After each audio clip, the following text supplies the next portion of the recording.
Gimana nih nanti kalau misalnya tiba-tiba semua orang bisa nyembuhin dirinya mereka sendiri? Iya iya Orang yang punya problem mental itu banyak sekali iya iya. dan mereka pasti akan butuh Dan dibantu nggak oleh banyak mungkin satu orang. orang ya.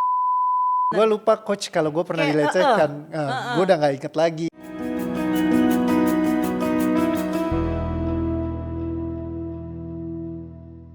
Oke, pertanyaan terakhir nih coach. Oh udah ada. Nanti dulu. Jadi eh Coach Rio banyak musuh nggak sih?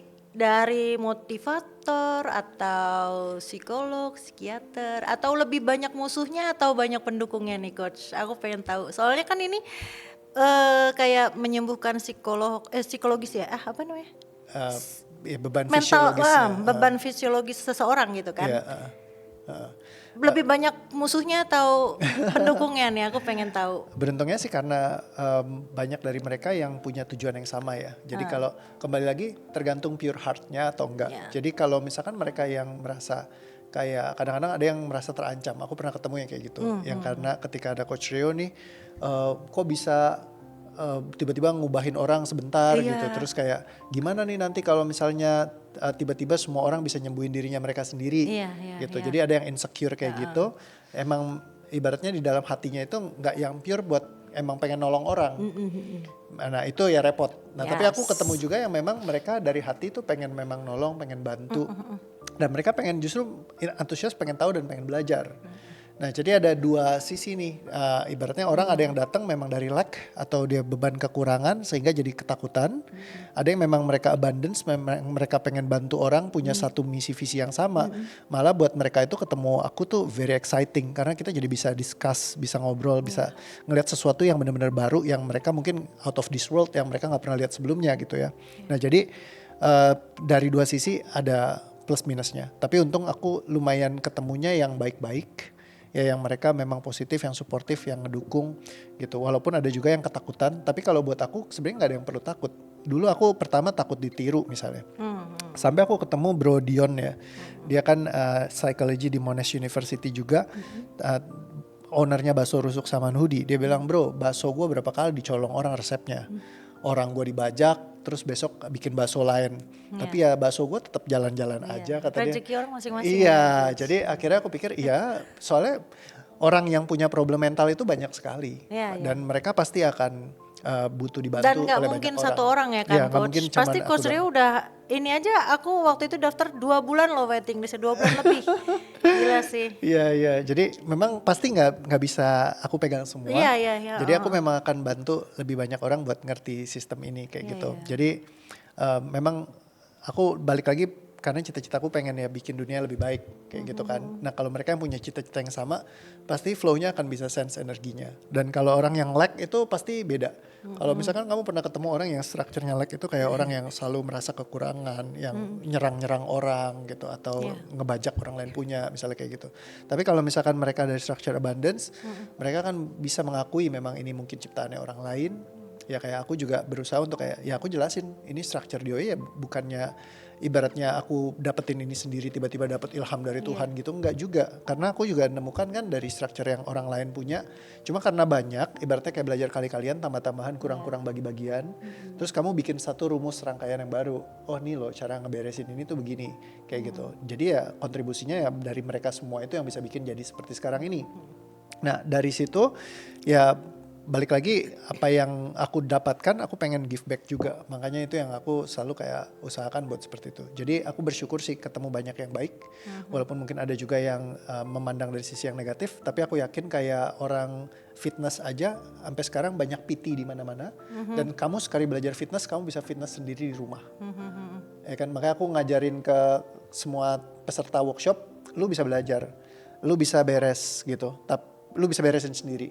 Tapi ada PT juga enak, ya kan. Kalau ada yang bantuin, Iya. pasti juga nyaman. Lebih enak lah. Jadi aku pengen ini kayak ujungnya sih kayak fitness, dimana kayak aku jadi fitness iconnya, ya terus ada banyak PT-PT yang bisa bantuin juga, dan banyak orang yang bisa fitness sendiri di rumah, kayak gitu. Dan ya industri fitness itu sampai hari ini ya banyak Iya, sekali orang banyak yang lakukan banget dan dan tetap nggak mati. flourish dan nggak mati. Jadi kalau kita nggak bergerak dari lag, kita nggak akan ketakutan, kita Yes. nggak perlu merasa kekurangan karena ya orang stres itu makin banyak. Makin banyak. Iya, dan kalau kita kejar-kejaran nih, kalau kita nggak bisa facilitate dengan teknik yang efektif, akan butuh waktu yang sangat panjang dan mereka nggak punya debt benefit untuk bisa lakukan itu semua. Iya, iya. Ya kan, kita harus beresin dalam waktu yang secepat-cepatnya kalau bisa. Terus kita edukasi sisanya jadi gunakan waktu lainnya untuk edukasi. Jadi di titik pertama kita harus beresin sebisa-bisanya untuk kita selesaikan semua memori traumatik, emosinya dibuangin semua selesai. Begitu selesai, sesi-sesi berikut adalah improving. Bagaimana dia bisa jadi lebih dewasa lagi, lebih pinter lagi, lebih cerdas lagi secara psychologically. Tapi fisiologinya diberesin dulu di pertemuan pertama. Nah, jadi tujuanku adalah pengen bikin sistem yang bener-bener efektif banget buat handling. Jadi supaya orang gak ada yang sampai sakit mental. Kalau bisa dari pertama kali mereka udah ngerasa nih udah gak nyaman, udah gak enak apa segala macam, mereka udah punya awareness buat ngeberesin. Sehingga gak harus ada orang yang kena depresi ataupun sakit mental, anxiety segala macam kayak gitu. Udah bisa ditanganin dari semenjak awalnya kayak Benar-benar. gitu. Jadi kayak gitu. Tapi ada terakhir nih, aku bukan pertanyaan ya. Ya. Tapi aku tuh ini, Coach Rio nih keren banget. Beliau ini walaupun orangnya jenius, pinter gitu, dan lumayan terkenal lah ya gitu. Tapi beliau ini masih mau menerima pendapat masukan dari orang, dari salah satunya aku ya, aku yang bukan siapa-siapa, yang nggak tahu orang siapa gitu, siapapun gitu masih mau menerima masukan, dan itu jarang banget orang kayak gitu. Itu sih Thank you. yang mungkin itu yang bisa bikin Coach Rio tuh berkembang pesat ya, itu. Jadi beliau masih menerima masukan dari orang lain, dan oke banget Coach Rio, aku bangga padamu. Thank you Kak Alfi. Keren. Terima kasih juga masih terus ngasih masukan saran ya. Buat aku ya kayak balik lagi kita mesti ngelihat orang itu lebih dari sekedar kulitnya doang gitu. Karena banyak orang yang juga kadang ngelihat oh si Rio ini bukan, aku paling sering banget dapat pandangan dibilang oh ini bukan orang akademik. Oh ini nggak jelas. Misalnya kayak ini kemarin aku lagi masukin tentang Dr. Yu Hasan kan dia bahas tentang apa melupakan, dia bilang kalau orang iya, aku lihat melupakan tuh. pelupa itu jadi gampang bahagia. Aku bilang wah ini nggak kayak gitu kenyataannya. Karena struktur tubuh manusia ketika kamu lupa atau melupakan tubuhnya masih menyimpan. Karena di bukunya Bessel van der Kolk banyak dibahas sama dia.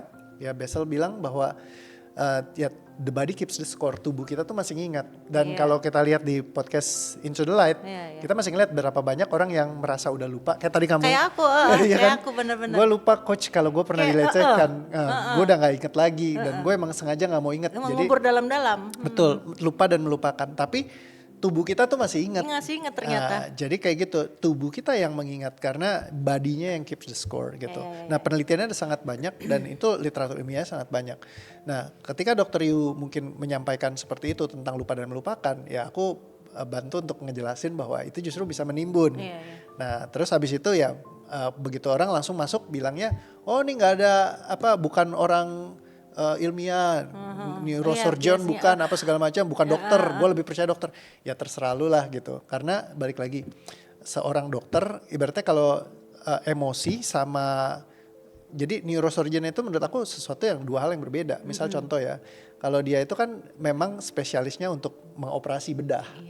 Ya kan, nah kalau soal emosi itu dua hal yang berbeda. Karena bedah itu lain. Ini kayak ibaratnya kalau satu ngomong pesawat terbang, yang satu ngomongin masak.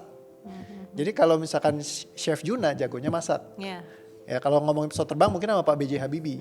Nah kalau ngomong masakan sama Pak B.J. Habibie mungkin jadi lain. Nah sama ketika neurosurgeon itu aku lihat kayak rocket science misalkan yang canggih banget ya kan. Dan itu no doubt ya kalau misalkan untuk urusan terkait dengan neurosurgeon, segala tentang bedah syaraf ya kan dia udah canggih banget gitu. Tapi kalau misalkan bicara tentang emosi ya aku juga banyak banget ya di lapangan tuh handle case-nya kayak gitu. Jadi ibaratnya kalau ini kayak masak ya gue kayak jagonya urusan masakan. Nah jadi ya semua orang punya kekuatannya masing-masing. Tapi jangan hanya karena kulitnya doang dia seorang dokter misalkan. Terus abis itu opini lain praktisi lu malah gak lihat.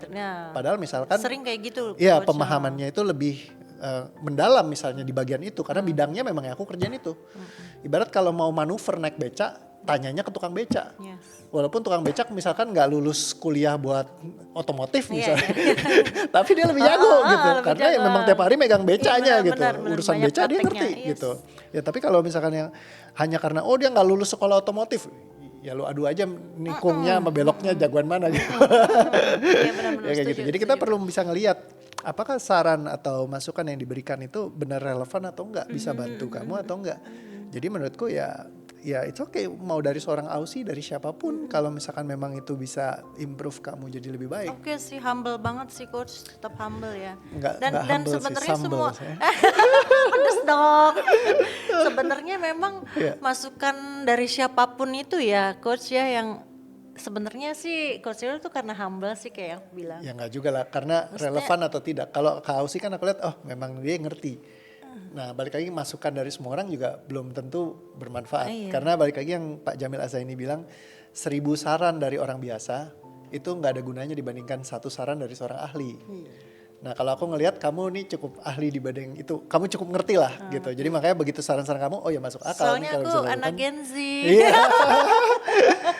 Dan aku belum melakukan, jadi ya aku bisa improve di situ. Oke deh, oke coach. Thank you banget. Terima kasih banyak ya. All the Sekian best, tanya Kelsey. jawab sama coach Rio. Yes, oke. Kita jumpa lagi pekan Makin happy, depan. bye-bye. Thank Bye bye. you.